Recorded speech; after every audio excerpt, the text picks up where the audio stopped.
As a small business owner, I am overtaxed, literally. Currently, I pay 46% in state and federal taxes. Please tell us, what is your plan for taxes in New Mexico? Well, not to raise them, that's for sure.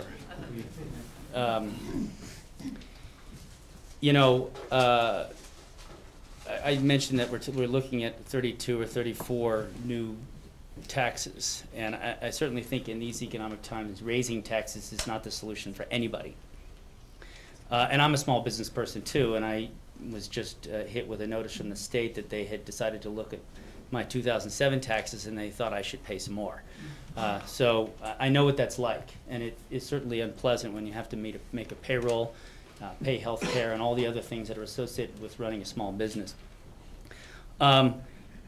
You know, the state is looking at these taxes to fill a budget hole, and I think there's over $1 billion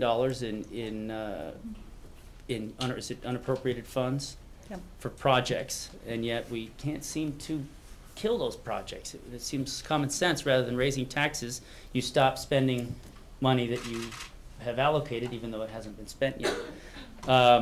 I think that as a small business person, when times are tough, and times are tough right now, you have to learn how to do more with less.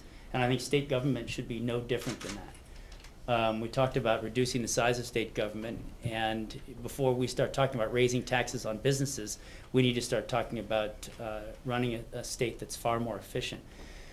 One of the other things that the state has a tendency of doing is throwing all kinds of tax incentives at large companies, because we have this belief that if we attract an Intel, well, we dream about the next Intel, but we attract a solar manufacturing plant, or we attract a back office or a call center for some organization, that we're going to suddenly create wealth in New Mexico.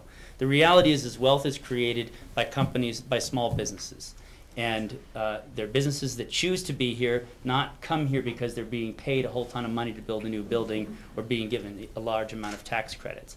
I think that we need to have funds within the state that are designed specifically to help small businesses grow and expand, rather than putting all of our resources into companies that are largely played out in the press as if they're going to create tons of jobs and that are never realized.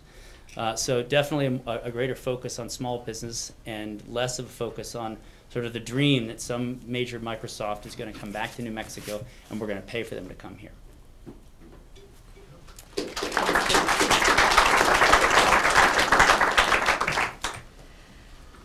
I believe that taxes should be, as a policy, low, broad, fair, equitable, easy to administer, and easy to understand. In the amount of time that I have served in our legislature, we have all but obliterated our tax code. And so are there plenty of opportunities to make taxes lower? Absolutely. But what you're missing are the hidden taxes of complying. And one of the really remarkable things about our system of government and taxation, not just in New Mexico, but across the country, we have over a 93% tax compliance rate. That's why our government works, because you pay your taxes. If you are a physician, and because we have created a loophole or a problem in what they now call column M, if you're an independent physician and you're actually dealing with HMOs, it now costs some physicians as much as $6,000 a month to file their column M taxes. That's crazy. That's just downright crazy. That's what we have done. That is not low, broad, fair, equitable, easy to administer, or easy to understand. There's a problem, and you should be able to easily comply. So that's the first thing that we need to look at. The next thing, and when we are looking at taxation, when you go online, you should just alone be able to complete your taxes. It should be that simple. Since this administration has been here, we have taken a gross receipts tax system and literally turned it into Swiss cheese. We used to have a very balanced tax system that included income tax, gross receipts tax. Some people call that a sales tax, but it's not. It's a gross receipts tax, and the point of nexus is different.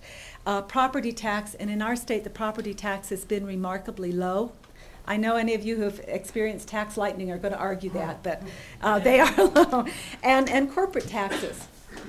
And the way that we have our tax system set up, we used to have this kind of like four-legged stool, and we would weather almost any storm. The great divider, believe it or not, was when we took the tax off of food.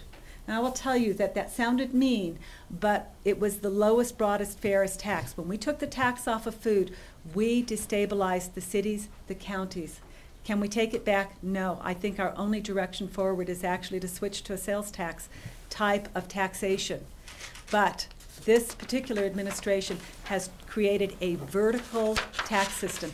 That is, fewer people are paying more taxes. We are better served when we all have a stake in government at a very low rate.